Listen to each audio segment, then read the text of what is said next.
नमस्कार प्यारे बच्चों। आज है दिनांक 4/8 2021।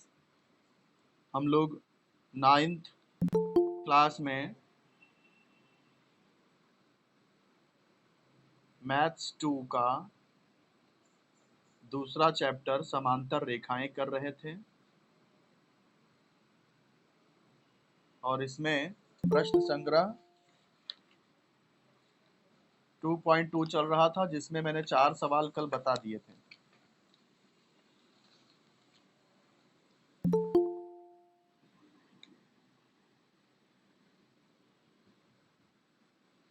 प्रश्न संग्रह 2.2 चल रहा था और इसमें 4 सवाल मैंने आपको समझा दिए थे। चलिए आज शुरू करते हैं 5वां सवाल। किताब सबके पास है ना?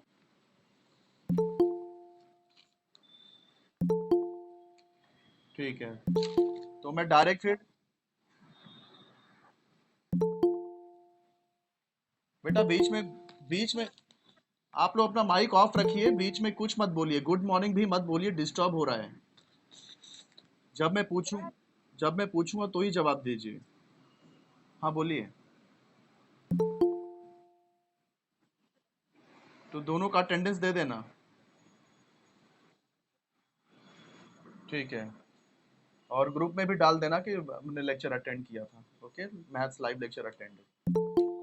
चलो तो शुरू करते हैं अपना 5वां सवाल। 5वां सवाल का पहले आकृति बना लो। सबसे पहले यही किया जाता है। तो ये आकृति बना देते हैं। इसका नाम क्या है? ई है और ये है पॉइंट ए। इस पॉइंट का नाम है डी। इस सॉरी बी, इसका नाम है बी। इस पॉइंट का नाम है डी। फिर देखो यहाँ पर एक किरण खींची गई है। इस किरण का नाम है ए एफ। एक किरण ए एफ है जो कि ये दो समान कोण बना रहा है। इस कोण का माप x दिया है, इस कोण का माप भी x दिया है। इसका मतलब ये जो ए एफ है ये कोण ई ए बी की समद्विभाजक है। ऐसे यहाँ पर देखो, ये जो किरण बी सी है ये कोण ए बी डी को दो बराबर कोण में विभाजित कर रही है, जिसका माप y दिया है। तो इसका मतलब ये जो बी सी है ये कोण ए बी डी की समद्विभाजक है। अब यहाँ पर सवाल में क्या दिया है कि ये जो ए ई है ये समांतर है किसके? बी डी के। ए ई और ये बी डी ये दोनों समांतर हैं। ए बी डी समांतर हैं और ए एफ समांतर। हमको सिद्ध क्या करना है? साध्य। यहाँ पर हमें सिद्ध करना है कि ये जो ए एफ है वो समांतर होगा बी सी के। ए एफ समांतर होगा बी सी के, ये हमें सिद्ध करना है। तो उपपत्ति शुरू करें। उपपत्ति देखो बेटा, मैंने आपको समझाया था कि दो रेखाओं को यदि समांतर करना है, दो रेखाओं को यदि समांतर सिद्ध करना है तो उनके एकांतर कोणों को सर्वांग सिद्ध कर दो तो रेखाएं समांतर हो जाएंगी। यहाँ पर एकांतर कोण ही बन रहे हैं। देखो ये ए एफ और बी सी, ये दो को हमें समांतर प्रूव करना है। प्रूव करना है कि वो समांतर है, सिद्ध करना है। तो ए एफ और बी सी से देखो ये कोण x और कोण y ये एकांतर कोण बन रहे हैं। अगर हम लोग ये कोण x और y को सर्वांग सिद्ध कर दें तो ए एफ और बी सी ये समांतर हो जाएगा एकांतर कोण कसौटी से। तो चलिए शुरू करते हैं। सबसे पहले तो हम देख लेते हैं कि समांतर दिया क्या है। यहाँ हमें पहले से ही दिया है कि किरण ए ई समांतर है किरण बी डी के। तो वहीं से शुरुआत करते हैं। किरण ए ई समांतर है किरण बी डी के, कारण ये दिया गया है, दत्त है ये। तो जब ये समांतर है तो इसके एकांतर कोण बताओ। ये किरण ए ई और किरण बी डी के एकांतर कोण बता सकते हो? किरण ई ए ई और बी डी में देखो ये कोण ई ए बी कोण ई ए बी और ये कोण ए बी डी, ये जेड जैसा आकार बना रहे हैं। और यहाँ पर देखो ये दोनों किरणें समांतर भी दी हैं, तो किरणें समांतर हैं, इसका मतलब ये जो एकांतर कोण है ये भी बराबर होंगे, सर्वांगसम होंगे, ऐसा भी बोल सकते हैं। कारण एकांतर कोण कसौटी।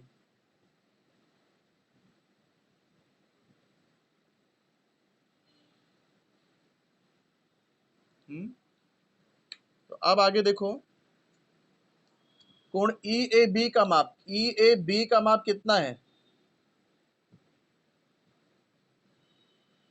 ई ए बी का माप देखो, x और x दो डबल x है ना, ई ए बी का माप 2x है, तो ई ए बी को का माप 2x लिख सकते हैं। और कोण ए बी डी का माप कितना है? A B D double y मतलब 2y। अब 2 कैंसिल हो जाएगा तो क्या मिल जाएगा? x बराबर y, 2 कैंसिल हो गया, x बराबर y। अब इस x को हम लोग क्या लिख सकते हैं? x को हम लोग कोण एफ ए बी लिख सकते हैं ना, कोण एफ ए बी का माप x है, तो x के जगह पे कोण एफ ए बी आ जाएगा। और y के जगह पे, ये y देखो, y की जगह पे ए बी सी लिख सकते हैं, कोण ए बी सी, क्योंकि इसका माप भी y है, ए बी सी का माप y। परंतु ये कौन से कोण बन रहे हैं? एफ ए बी और ए बी सी को देखो, एफ ए बी और A B C, F A B A B C क्या बन रहा है? एकांतर कोण बन रहा है। तो हम लोग लिख सकते हैं परंतु यह एकांतर कोण है, परंतु यह कौन से कोण है? एक एकांतर कोण है, परंतु ये एकांतर कोण है। तो एकांतर कोण अगर बराबर होते हैं तो रेखाएं समांतर होती है ना, तो हाँ एकांतर कोण बराबर आ रहा है, इसलिए हम लिख सकते हैं कि ए एफ समांतर होगा बी सी के। कारण क्या लिखना? एकांतर कोण कसौटी। कारण क्या लिखना? एकांतर कोण कसौटी, एकांतर कोण कसौटी लिखना। तो ये हमें ए एफ समांतर बी सी ही साध्य बोला था, और ए एफ समांतर बी सी हमने सिद्ध कर दिया। यही आंसर आ गया। कोई डाउट है? No. Very good, very good, शाबाश शाबाश शाबाश बेटा। चलो अब छठवें सवाल पे चलते हैं। छठवें सवाल में देखो क्या दिया है, दो रेखा दी गई है।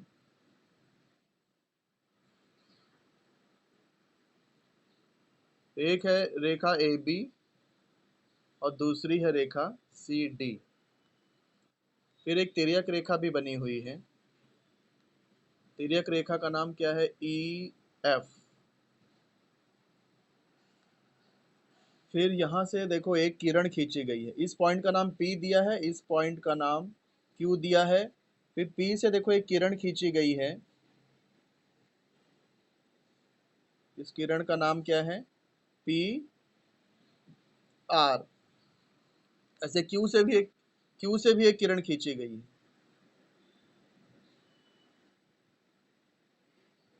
Q से भी एक किरण खींची गई है, और इसका क्या नाम दिया है? इसका नाम दिया है S, QS। ये किरण QS है। फिर क्या क्या दिया देख लेते हैं। किरण पी आर और क्यू एस परस्पर समांतर किरणें हैं। ये जो पी आर और क्यू एस है, ये किरण पी आर और किरण क्यू एस, ये जो है समांतर दिया गया है। ये हम दी गई जानकारी लिख रहे हैं, इसलिए दत्त की हेडिंग में लिखना पड़ेगा इसे। हाँ, समांतर किरणें हैं और ये समद्विभाजक भी हैं। जो पी आर है वो किरण बी पी क्यू की समद्विभाजक है, और ये जो किरण क्यू एस है वो कोण पी क्यू सी की समद्विभाजक है। अच्छा, ये समद्विभाजक है तो इसका मतलब क्या हुआ? ये दोनों कोण बराबर हो जाएंगे। हाँ,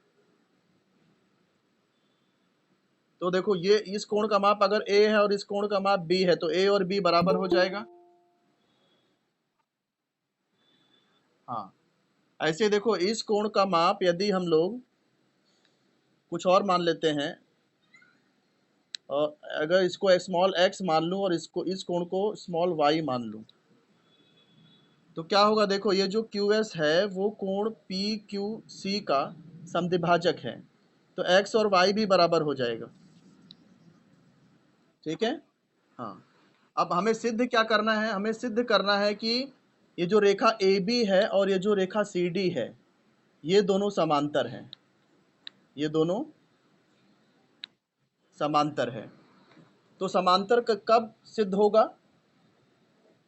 मैंने बताया था, तीन में से कोई एक चीज यदि हम लोग सिद्ध कर दें तो ये किरणें समांतर हो जाएंगी। ठीक है। तो ये दो किरणें, किरण AB और किरण CD को समांतर यदि सिद्ध करना है तो या तो उनके एकांतर कोणों को सर्वांग सम सिद्ध कर दीजिए, या तो उनके अंतः कोणों के योगफल को 180 सिद्ध कर दीजिए, या तो उनके संगत कोणों को सर्वांग सम सिद्ध कर दीजिए। इन तीन में से एक भी चीज यदि आप सिद्ध कर देते हो तो रेखाएं समांतर हो जाती हैं। तो यहाँ पर हमें जानकारी एकांतर कोणों के बारे में दी गई है, इसलिए यदि ये इन एकांतर कोणों को सर्वांग सम सिद्ध कर दिया जाए तो ये दोनों रेखाएं समांतर हो जाएंगी, AB और CD। तो सबसे पहले जो जानकारी दी गई वो लिख दीजिए। हमें यहाँ PR और QS ये समांतर दिया हुआ है, और क्या दिया हुआ है? ये जो किरण PR है, किरण PR जो है, यह कोण BPQ की समद्विभाजक है, समद्विभाजक है। एक तो ये जानकारी दी है। दूसरा, एक QS जो है, ये जो किरण QS है,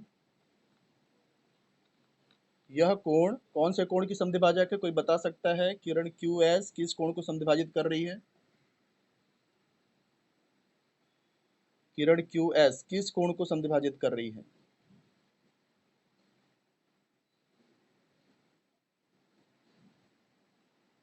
PR तो कहीं है ही नहीं है। PR तो किरण का नाम है बेटा। मैं QS ये किस कोण को समद्विभाजित कर रही है? किस कोण के बीच में आ रही है ये? PQC, very good. तो ये कोण PQC की समद्विभाजक है।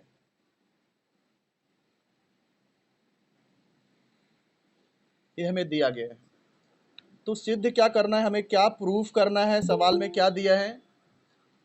हमें हमें सिद्ध करना है कि रेखा AB समांतर, रेखा AB समांतर रेखा CD। आप सब अपने किताब में देखिए बेटा। हाँ, सवाल जो दिया है, अगर किसी के पास किताब ना हो तो बताइएगा, मैं किताब भी कैमरे में दिखा दूंगा।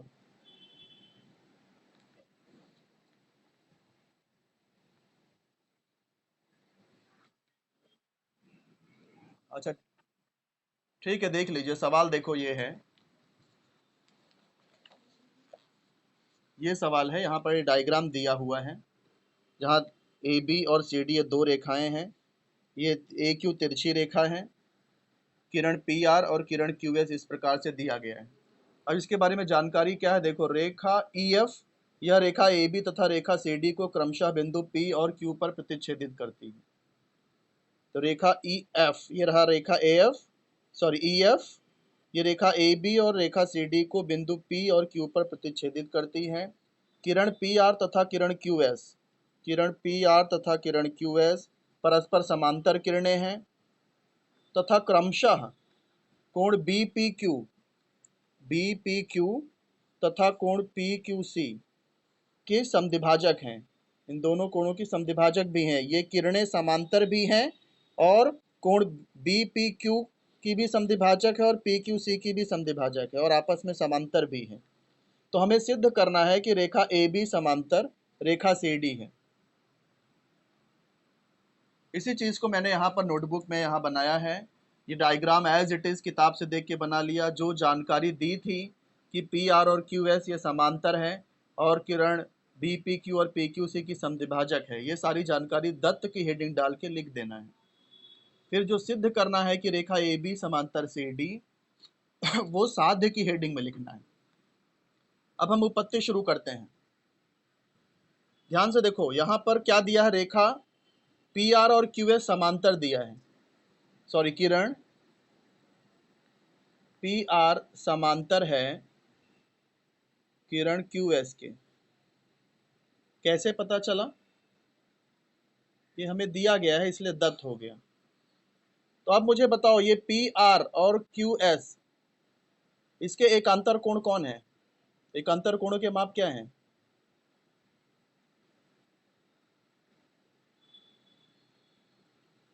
जल्दी बताओ बेटा।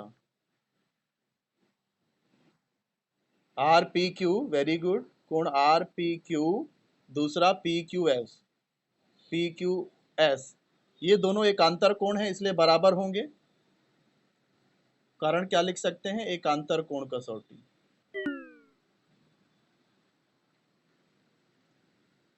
एकांतर कोण कसौटी।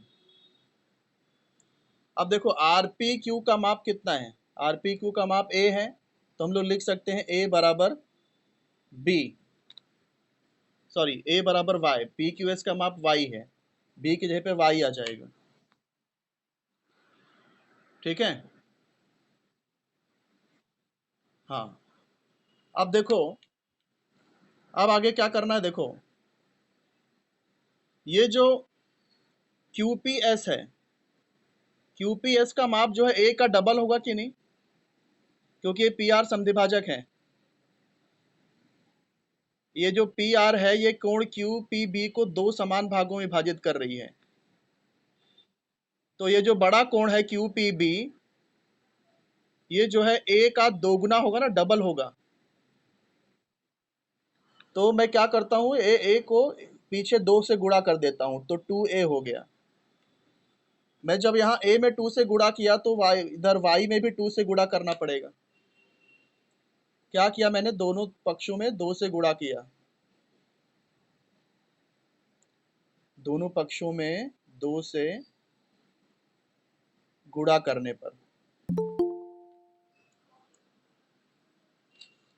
अब ध्यान से देखो, टू ए का डबल। आप अपना बाइक बंद रखिए बेटा, डिस्टरबेंस होता है। हाँ, ए का डबल मतलब ये बड़ा वाला कोण हो गया, यानी कोण QPB हो गया। ये ए का दोगुना मतलब बड़ा वाला कोण हो गया QPB, और ऐसे ही वाई का दोगुना, वाई का डबल यानी ये बड़ा कोण हो गया जिसका नाम है PQC।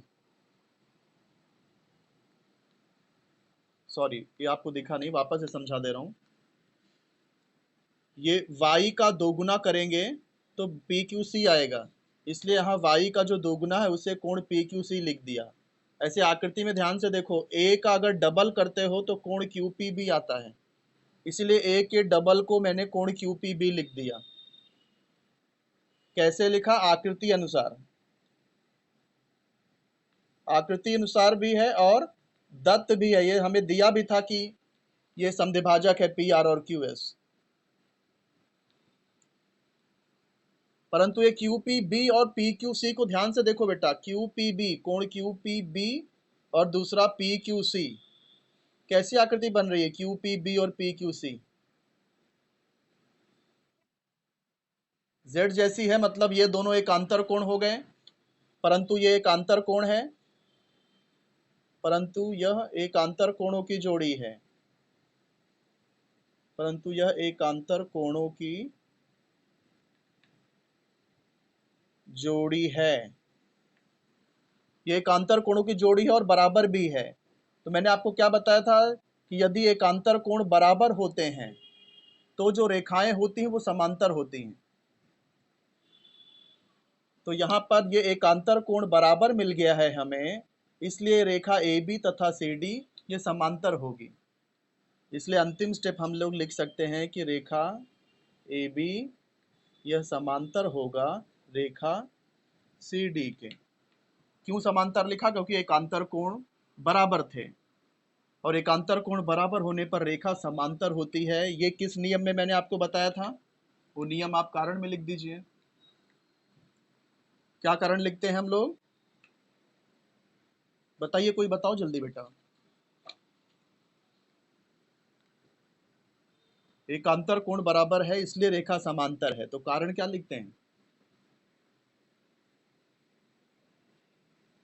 ठीक है, मैं बता रहा हूँ, फिर से सुनिए बेटा, लेकिन याद रखा करो, भूला मत करो।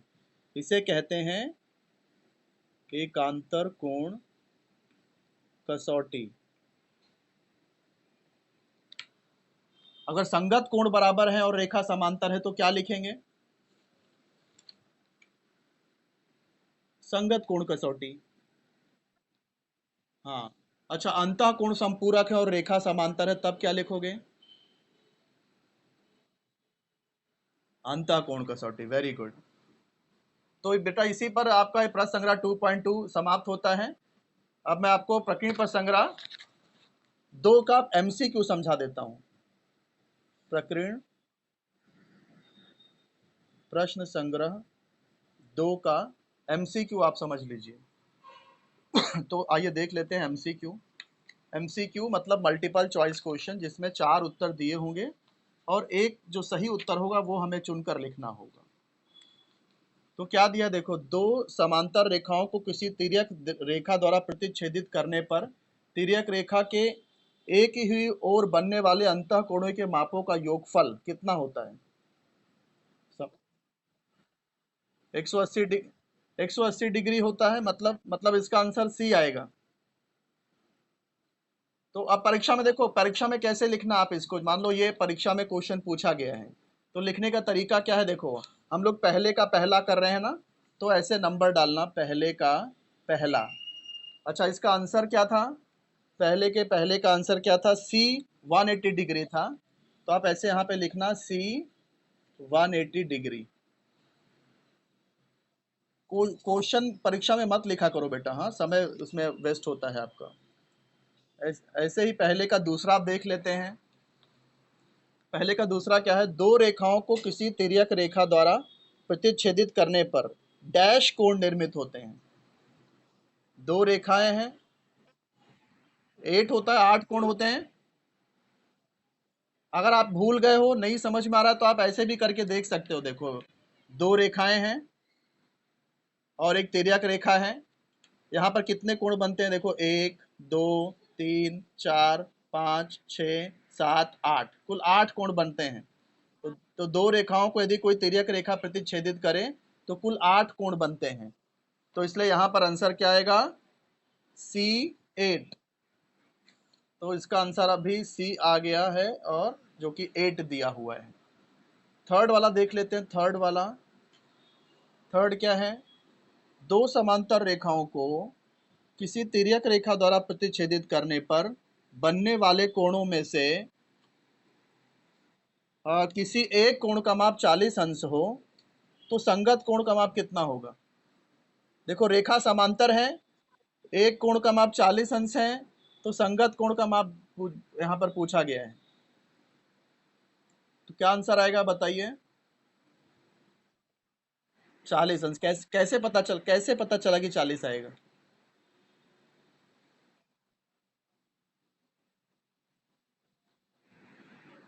और आप ठीक से बोल नहीं पाए बेटा, आपका सेंटेंस ठीक नहीं था, उसको दुरुस्त करिए, वापस बोलिए। आप कॉन्सेप्ट तो समझ में आया, लेकिन आप उसको बता नहीं पाए ठीक से। देखो, मैंने क्या बताया था, जब रेखाएं समांतर होती हैं तो जो संगत कोण की जोड़ी होती है उनके माप भी बराबर होते हैं। तो यहाँ दिया है कि रेखा समांतर है, तो 40 अंश जो है उसके संगत कोण का माप भी 40 अंश ही होगा, क्योंकि संगत कोणों के माप बराबर होते हैं। तो इसलिए 40 अंश यदि कोई कोण है और रेखा समांतर है तो उसके संगत कोण का माप भी 40 अंश आएगा, इसलिए यहाँ इसका आंसर होगा ए 40 डिग्री। तो इसका आंसर होगा ए 40 डिग्री। इसके बाद में चौथा सवाल देखिए, त्रिभुज एबीसी में ए 76 है, बी 48 डिग्री है और कोण सी हमें ज्ञात करना है। तो सिंपल तरीका है, कोई कितना बोला बेटा?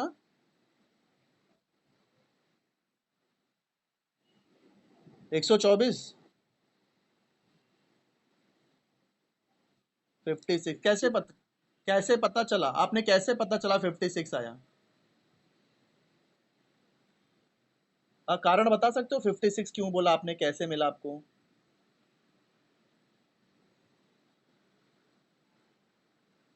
नहीं पता?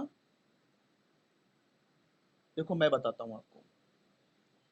कोई भी त्रिभुज में अगर दो कोण दिया है और तीसरा कोण का माप पूछा जा रहा है, तो बहुत सिंपल तरीका है निकालने का। करना क्या है, 180 में से दोनों को माइनस कर दो। जैसे एक बार 180 में से 48 को माइनस करो, जितना आंसर आएगा उसमें से 76 को भी माइनस कर दो।